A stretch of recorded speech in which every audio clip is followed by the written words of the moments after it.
ಶ್ರೀ ಗುರುಭ್ಯೋ ನಮಃ. ನಮ್ಮ ರಾಜಾಜಿನಗರ ರಾಮಮಂದಿರದಲ್ಲಿ ಇವತ್ತು ಬಹಳ ನೆನೆಸ್ಕೊಳ್ತಕ್ಕಂಥ ಒಂದು ದಿನ, ಒಂದು ಸುದಿನ ಅಂತ ಹೇಳ್ಬೋದು. ಇಡೀ ದೇಶದಲ್ಲೇ ಒಂದು ಸುದಿನ ಅಂತ ಹೇಳ್ಬೋದು. ಯಾಕಂತಂದರೆ ಈ ರಾಜಾಜಿನಗರ ರಾಮಮಂದಿರವನ್ನು ದಕ್ಷಿಣ ಅಯೋಧ್ಯೆಯಾಗಿ ಮಾಡಬೇಕು ಅಂತ ಹೇಳಿ ಮಾಡಬೇಕೆಂಬುದಾಗಿ ನಮ್ಮ ರಾಜನಗರ ಆಡಳಿತ ಮಂಡಳಿಯವರು ನಿರ್ಧರಿಸಿದ್ದಾರೆ. ಈ 63 ಅಡಿ ಯಾಕಪ್ಪ ಬೇಕು ಅಂತಂದರೆ 6+3 9 ಇದು ಯೂನಿವರ್ಸಲ್ ನಂಬರ್ ಅಂತ ಕರೀತಾರೆ. ಆ 63 ವಾಸ್ತುಶಾಸ್ತ್ರ ಮತ್ತು ಶಿಲ್ಪಶಾಸ್ತ್ರ ಪ್ರಕಾರ ಅದನ್ನು ಸ್ಥಾಪನೆ ಮಾಡಿ 63 ಅಡಿ ರಾಮಾಂಜನೇಯ ಒಂದು ಪ್ರತಿಮೆ ನಿರ್ಮಾಣ ಮಾಡಿದ್ದಾರೆ. ಏನು ಈ ರಾಮಾಂಜನೇಯದ ವಿಶೇಷತೆ ಏನಪ್ಪ ಅಂತಂತಂದರೆ,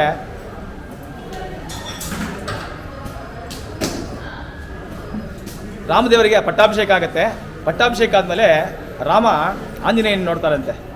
ಆಂಜನೇಯನ ನೋಡಿದಾಗ ಆಂಜನೇಯನ ಕಣ್ಣಲ್ಲಿ ಆನಂದ ಬಾಷ್ಪ, ರಾಮನ ಕಣ್ಣಲ್ಲಿ ಕೂಡ ಆನಂದ ಬಾಷ್ಪ. ಆಗ ರಾಮ ಆಂಜನೇಯನ ಹತ್ತಿರ ಕರೀತಾನೆ.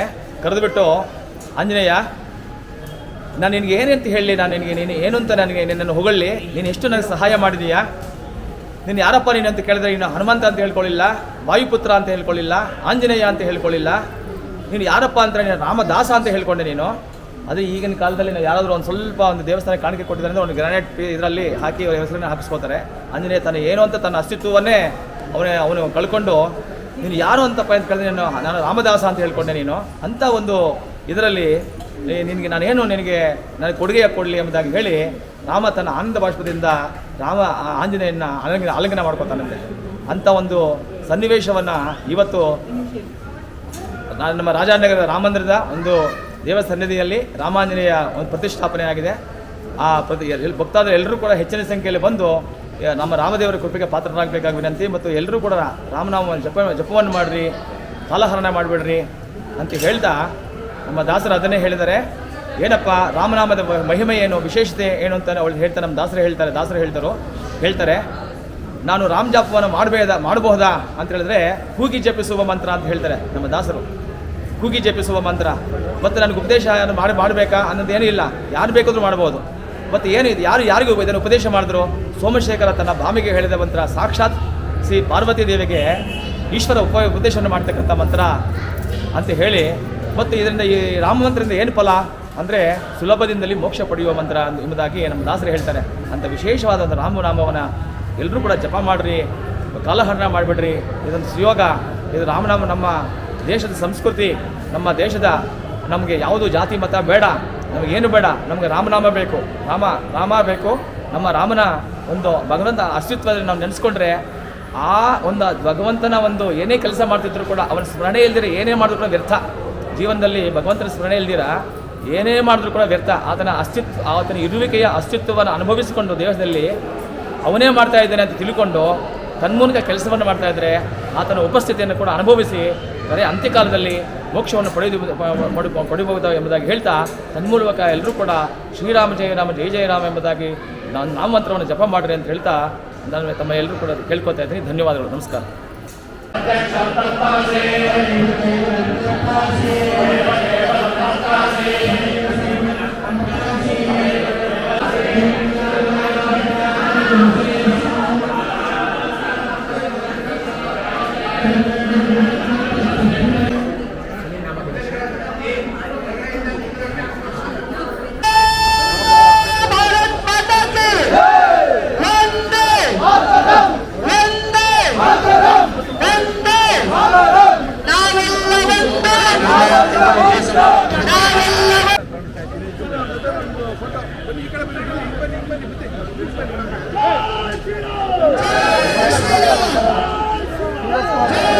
ಈ ಒಂದು 63 ಅಡಿ ಎತ್ತರದ ರಾಮಾಂಜನೇಯ ಪ್ರತಿಷ್ಠಾಪನೆಯ ಕಾರ್ಯಕ್ರಮದ 2ನೇ ದಿನಕ್ಕೆ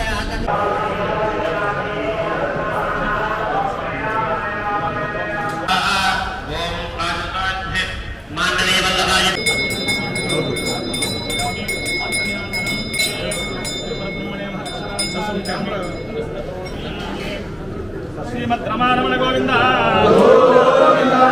श्री रामचंद्र महाराज की जय।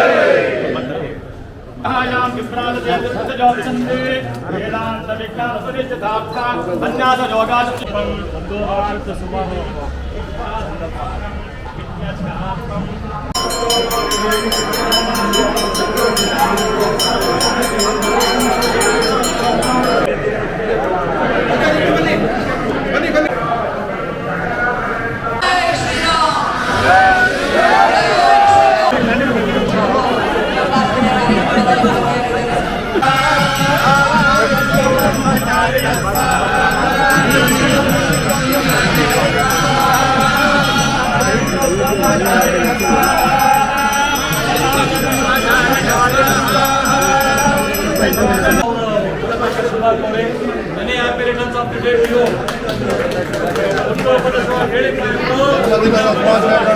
Jai Shri Ram.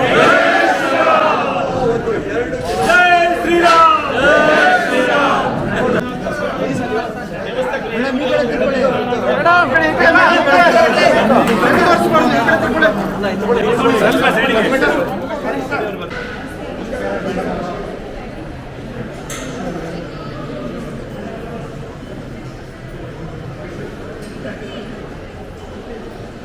ಎಲ್ಲರಿಗೂ ನಮಸ್ಕಾರ. ನಾನು ನಿಮ್ಮ ಪುಟ್ಟ ಕಲಾವಿದ ಶಿಲ್ಪಿ ಜೀವನ್ ಮಾತಾಡ್ತಾ ಇದ್ದೀನಿ. ಮೂಲತಃ ಕರ್ನಾಟಕದವರೇ, ಶಿವಮೊಗ್ಗದವರು. ಈಗೇನು ನೀವು ನೋಡ್ತಾ ಇದ್ದೀರಾ, ಕರ್ನಾಟಕದಲ್ಲಿ ಅತಿ ಎತ್ತರವಾದ ಶ್ರೀರಾಮಾಂಜನೇಯ ಪ್ರತಿಮೆಯನ್ನು ಇವತ್ತು ಅನಾವರಣಗೊಂಡಿದೆ. ಎಲ್ಲ ಯತಿಗಳು ಮತ್ತು ಆಮೇಲೆ ರಾಜಕಾರಣಿಗಳು, ಎಲ್ಲ ಮಹನೀಯರು, ಇಲ್ಲಿರುವಂಥ ಭಕ್ತಾದಿಗಳು ಎಲ್ಲರೂ ಸೇರಿ ಈ ಒಂದು ಮಹತ್ ಕಾರ್ಯಕ್ಕೆ ಚಾಲನೆಯನ್ನು ನೀಡಿದ್ದಾರೆ. ಬಹಳಷ್ಟು ಸಂತೋಷವಾಗ್ತಾ ಇದೆ. ಯಾಕೆ ಅಂತ ಹೇಳಿದ್ರೆ ಈ ಮೂರ್ತಿಯನ್ನು ನಾವು ತುಂಬ ಸದೃಢವಾಗಿ ತಯಾರು ಮಾಡಿದ್ವಿ. ಯಾವ ಥರ ಈ ಸ್ಟ್ಯಾಚ್ಯೂನ ಮಾಡಿದ್ದೀವಿ ಅಂತ ಹೇಳಿದ್ರೆ ಇಟ್ಟಿಗೆ ಚೂರನ್ನು ಬಳಸಿಲ್ಲ. ಯಾವುದೇ ಕಾರಣಕ್ಕೂ ಇಟ್ಟಿಗೆ ಚೂರನ್ನ ಬಳಸ್ದಲೇ ತುಂಬ ಸದೃಢವಾಗಿ ಕಂಪ್ಲೀಟ್ಲಿ ಕಾಂಕ್ರೀಟ್ನಿಂದ ನಿರ್ಮಾಣ ಮಾಡಿದ್ವಿ. ಹಾಗಾಗಿ ನಮಗೆ ತುಂಬ ವಿಶ್ವಾಸ ಇದೆ. ಹಾಗೂ ನೀವು ಮೂರ್ತಿಯನ್ನು ನೋಡಿದ್ದೀರಿ ಎಷ್ಟು ಕ್ವಾಲಿಟಿಯಾಗಿ ಬಂದಿದೆ ಅಂತೇಳಿ. ಇದಕ್ಕೆಲ್ಲ ನಮ್ಮ ಸ್ಟ್ರಕ್ಚರಲ್ ಡ್ರಾಯಿಂಗ್ಸ್ ಆದಂಥ ಕುಮಾರ್ ಸರ್ ಅವರು, ಹಾಗೆ ನಮ್ಮ ಫುಲ್ ಜೀವನ್ ಕಲಾ ಸನ್ನಿಧಿ ಅಂತ ಏನು ಟೀಮ್ ಇದೆ, ಸುಮಾರು 40 ಜನ ತಂಡದವರು ಸೇರಿ ಇದನ್ನು ಸ್ಟ್ಯಾಚು ಮಾಡಿದ್ವಿ. ನಮ್ಮ ಶ್ರೀಧರ್ ಸರ್, ಪ್ರತಿಯೊಬ್ಬರು, ಇಡೀ ಕಮಿಟಿಯವರೆಲ್ಲ ನಮಗೆ ಬಹಳಷ್ಟು ಸಹಕಾರವನ್ನು ನೀಡಿದ್ದಾರೆ. ರಾತ್ರಿ ಹಗಲು ಅಂತೇಳಿ ನಿಲ್ಲಿಸ್ದಲೇ ಸುಮಾರು ರಾತ್ರಿ 2 ಗಂಟೆ 1 ಗಂಟೆಗೆಲ್ಲ ಬಂದು ನೋಡಿ ಇನ್ನೂ ಏನೇನು ಡೆವಲಪ್ ಮಾಡ್ಬೋದು ಅಂತೇಳಿ ಪ್ರತಿ ಹಂತದಲ್ಲೂ ಸುಮಾರು 1000 ಫೋಟೋಸ್ನ ರೆಫರೆನ್ಸ್ ಮಾಡಿ ಇಷ್ಟು ಸುಂದರವಾಗಿ ಮೂರ್ತಿಯನ್ನು ಮಾಡಲಿಕ್ಕೆ ನಮಗೊಂದು ಅವಕಾಶ ಮಾಡಿಕೊಟ್ಟಿದ್ದಾರೆ. ಹಾಗೂ ನಮ್ಮ ಪೇಜಾವರ ಶ್ರೀಗಳು ಬಂದು ಚಾಲನೆಯನ್ನು ಮಾಡಿ ಹಾಗೂ ಉದ್ಘಾಟನೆ ಮಾಡಿದ್ದು ಭಾಳಷ್ಟು ಸಂತೋಷ ಕೊಟ್ಟಿದೆ. ಎಲ್ಲ ನಿರ್ಮಲಾನಂದ ಶ್ರೀಗಳು, ಎಲ್ಲ ಪ್ರತಿಯೊಬ್ಬ ಯತಿಗಳು ನಮಗೆ ಬಂದು ಆಶೀರ್ವಾದ ಮಾಡಿದ್ದು ಭಾಳಷ್ಟು ಮನಸ್ಸಿಗೆ ಆನಂದ ನೀಡಿದೆ. ಹಾಗೂ ಇಡೀ ಬೆಂಗಳೂರಿನ ಜನತೆಗೆ ಈ ರಾಜಾಜಿನಗರದಲ್ಲಿ ಮಾಡಿರುವಂಥ ರಾಮ ಮಂದಿರ ಟೆಂಪಲಲ್ಲಿ ರಾಮನ ಪ್ರತಿಮೆ ಅಷ್ಟು ಸುಂದರವಾಗಿ ಮೂಡಿ ಬಂದಿರೋದ್ರಿಂದ ಪ್ರತಿಯೊಬ್ಬರು ಖುಷಿಯಾಗಿದ್ದಾರೆ. ಎಲ್ಲರಿಗೂ ರಾಮ ಆಶೀರ್ವಾದ ಮಾಡೋಕ್ಕೆ ಬೆಂಗಳೂರು ನೆಲೆಸಿದ್ದೇನೆ ಅಂತ ಹೇಳೋಕ್ಕೆ ಬಹಳ ಖುಷಿಯಾಗುತ್ತೆ. ದಕ್ಷಿಣ ಅಯೋಧ್ಯೆ ಅಂತೇಳಿ ಈ ಕ್ಷೇತ್ರ ಹೆಸರನ್ನು ಪಡೀತಾ ಇದೆ. ಅದು ಆಲ್ರೆಡಿ ಇತ್ತು, ಬಟ್ ಈಗಿಂದ ಇನ್ನೂ ಅದೇ ಪರ್ಮನೆಂಟಾಗಿ ಉಳಿಯುವಂಥದ್ದು ಅದೊಂದು ಬಹಳ ಹೆಚ್ಚಿಗೆ ನಮಗೆ ಖುಷಿ ಕೊಟ್ಟಿದೆ. ಎಲ್ಲ ಶಿವರಾಜ್ ಕುಮಾರ್ ಸರ್ ಅವರದ್ದು ಸ್ಟ್ಯಾಚು ನೋಡಿ, ರಾಮಾಂಜನೇಯ ಪ್ರತಿಮೆಯನ್ನು ನೋಡಿ ಶಿವರಾಜ್ ಕುಮಾರ್ ಅವರು ಒಂದೇ ಮಾತು ಹೇಳಿದ್ರು, ಪ್ರೆಸ್ಸೆಲ್ಲ ಅದು ಹೇಳಿದ್ದಾರೆ ಅಂತ. ಅಪ್ಪಾಜಿ ಮತ್ತು ಅಪ್ಪನ ನೋಡ್ದಂಗಾಯ್ತು ನನಗೆ ಅಂತ ಅವ್ರು ಹೇಳಿದ ಮಾತು ಕಣ್ತುಂಬಿ ನಮಗೆ ಬಂದಂಗಾಯಿತು. ಪ್ರತಿಯೊಬ್ಬರು ರಮೇಶ್ ಅರವಿಂದ್ ಸರ್ ಬಂದಿದ್ದರು, ಎಲ್ಲ ಮಹನೀಯರೆಲ್ಲ ಬಂದಿದ್ದರು. ಎಲ್ಲರ ಹೆಸರುಗಳಕ್ಕಾಗಲ್ಲ ಅಷ್ಟು ಜನ ಬಂದಿದ್ದರು. ಯಡಿಯೂರಪ್ಪ ಅವರು ಪ್ರತಿಯೊಬ್ಬರು ಬಂದಿದ್ದರು. ಬಹಳಷ್ಟು ಖುಷಿ ಕೊಟ್ಟಿದೆ ಸರ್. ಇನ್ನಷ್ಟು ಅವಕಾಶಗಳನ್ನ ನಮಗೆ ಕೊಡಲಿ. ಇಡೀ ಕರ್ನಾಟಕ ತುಂಬ ಇನ್ನಷ್ಟು ದೊಡ್ಡ ದೊಡ್ಡ ಪ್ರತಿಮೆಗಳನ್ನ ಮಾಡಿ ನಾವು ಕಲಾ ಸೇವೆಯಲ್ಲೇ ನಿರತರಾಗಿರ್ತೀವಿ ಅಂತೇಳಿ ಈ ಮೂಲಕ ಕೇಳ್ಕೊಳ್ತೀನಿ. ಕಮಿಟಿಯವರಿಗೆಲ್ಲ ಈ ಮೂಲಕ ನಾನು ಒಂದು ಕೃತಜ್ಞ ಭಾವವಾಗಿ ಇದ್ದೀನಿ ಸರ್. ಭಾಳ ಖುಷಿಯಾಗುತ್ತೆ ಸರ್. ಎಲ್ಲರಿಗೂ ನಮಸ್ತೆ. ನನ್ನ ಹೆಸರು ಕುಮಾರ್ ಹಾಸನ್. ಈ ರಾಮಾಂಜನೇಯ ಪ್ರತಿಮೆಯಲ್ಲಿ ಸ್ಟ್ರಕ್ಚರ್ ಮಾಡಿದ್ವಿ.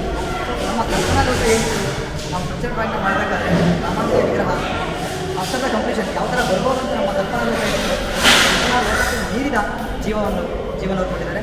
ಬಟ್ ನನ್ನ ಮನ ತುಂಬಿದ ಪೂರ್ವಕವಾದ ವಂದನೆಗಳೇನಿದೆ, ನನ್ನ ಮನದಾಳದ ಮಾತು ಅಂತ ಹೇಳ್ಬೋದು. ಕಲ್ಪನೆ ಇತ್ತಿಲ್ಲ ಅಷ್ಟೊಂದು ಚೆನ್ನಾಗಿ ಬರುತ್ತೆ ಅಂತ ಕಲ್ಪನಾಲೋಕ ಮೀರಿ ಬಂದರೆ ಮತ್ತೆ ಪದೇ ಪದೇ ಅದನ್ನು ಹೇಳ್ತಾ ಇದ್ದೀನಿ. ಸೊ ರಾಮನಿಗೆ ಜೀವವನ್ನು ತುಂಬಿರ್ತಕ್ಕಂಥ ಜೀವನವರಿಗೆ ನನ್ನ ಮನ ತುಂಬಿ ಆರೈಸ್ತೀನಿ ನಾನು. ಸರಿನಾ? ನಾವು ಏನೇ ಡ್ರಾಯಿಂಗ್ ಮಾಡಿರ್ಬೋದು, ಅದರ ಸದೃಢತೆ, ಅದರ ಸ್ಟೆಬಿಲಿಟಿ, ಅದೆಲ್ಲ ನಮ್ಮ ಕ್ಯಾಲ್ಕುಲೇಷನ್ ಆಗಿರ್ಬೋದು.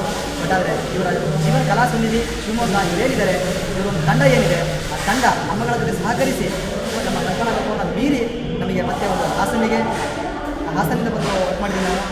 ಶಿವಮೊಗ್ಗದಿಂದ ಬಂದು ವರ್ಕ್ ಮಾಡಿದ್ದಾರೆ. ಸೊ ಬೆಂಗಳೂರು ರಾಜಾಜಿನಗರದಲ್ಲಿ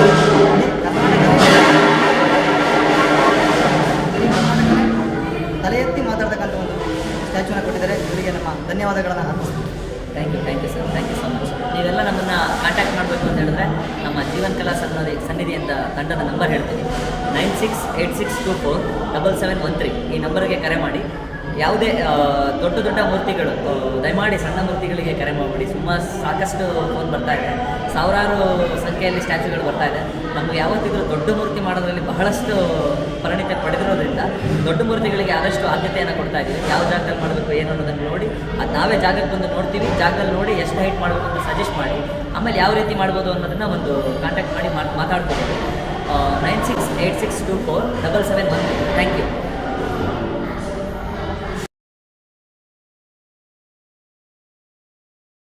ಮೂರ್ತಿ ಮಾಡಿದವರು ಜೀವನ್ ಅಂತ ನೋಡಿ. ಜೀವನ ತುಂಬಿದ್ದಾರೆ ಆ ಮೂರ್ತಿ ಮಾಡೋಕ್ಕೆ. ಭಾಳ ಖುಷಿ ಅದು ಶಿವಮೊಗ್ಗದಿಂದ ಬಂದು ಅವ್ರು ಮಾಡಿರೋದು. ಒಬ್ಬೊಬ್ರು ಕೈ ಗುಣ ಚೆನ್ನಾಗಿ ಬರಬೇಕು ಅಂದರೆ ಈ ಮೂರ್ತಿ ನೋಡ್ತಾರೆ. ನಾನು ಅದೇ ಹೇಳ್ತಾ ಇದ್ದೆ ಗೀತಾ ಹತ್ರ, ಶ್ರೀಕಾಂತ್ ಹತ್ರ. ಈ ಮೂರ್ತಿ ನೋಡ್ತಾ ಇದ್ರೆ ಅಪ್ಪಾಜಿ ಅಪ್ಪು ಇಬ್ಬರು ನೋಡೋಕ್ಕಾಗುತ್ತೆ. ಅದು ಒಂದು ಕಡೆ ಮುಖ ನೋಡಿದ್ರೆ ನನಗೇನೋ ಒಂದು ಸತಿ ಹಂಗೆ ಬಂದಾಗ ಒಂದು ಫ್ಲ್ಯಾಶ್ ಆಯ್ತು ನನಗೆ. ಭಾಳ ಖುಷಿ ಕೊಡ್ತು. ಇಲ್ಲಿ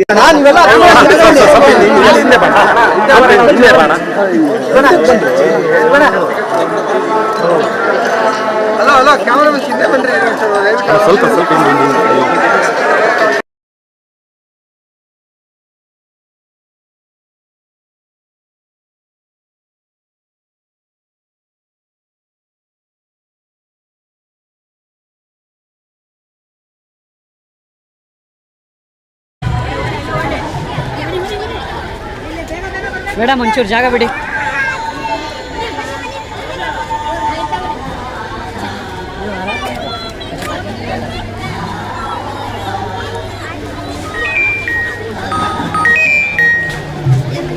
ಬನ್ನಿ ಮೇಡಮ್.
ದಶರಥ ಬಾಲಸೀರ ಕಲ್ಯಾಣ ರಾಮಾನ ಸಜ್ಜನ ಗಗನಿದ ಜನಗಣ ಘೋಷಿತ ಮಂಗಳ ಆಗತ ಸುರವರ ಮುನಿ ಜನ ಸಜ್ಜನ ಅಗಣಿತ ಜನಗಣ ಘೋಷಿತ. ಇದೊಂದು ದೊಡ್ಡ ಅಧ್ಯಯನ ಯೋಗ್ಯವಾದ ವಿಚಾರ. ಪೂಜ್ಯ ಹರಿಹರಪುರದ ಶ್ರೀಗಳು ನಮ್ಮ ವೇದಿಕೆಗೆ ಆಗಮಿಸ್ತಾ ಇದ್ದಾರೆ. ಲೌಕಿಕ ಮತ್ತು ಪಾರಮಾರ್ಥಿಕ ಜೀವನದ ಆ ಒಂದು ಯಶಸ್ಸಿಗೆ ಶ್ರೇಯಸ್ಸಿಗೆ ಕಾರಣೀಭೂತ ಅಂಶಗಳಾಗಿಯೇ ಇರುತ್ತವೆ. ಆದ್ದರಿಂದ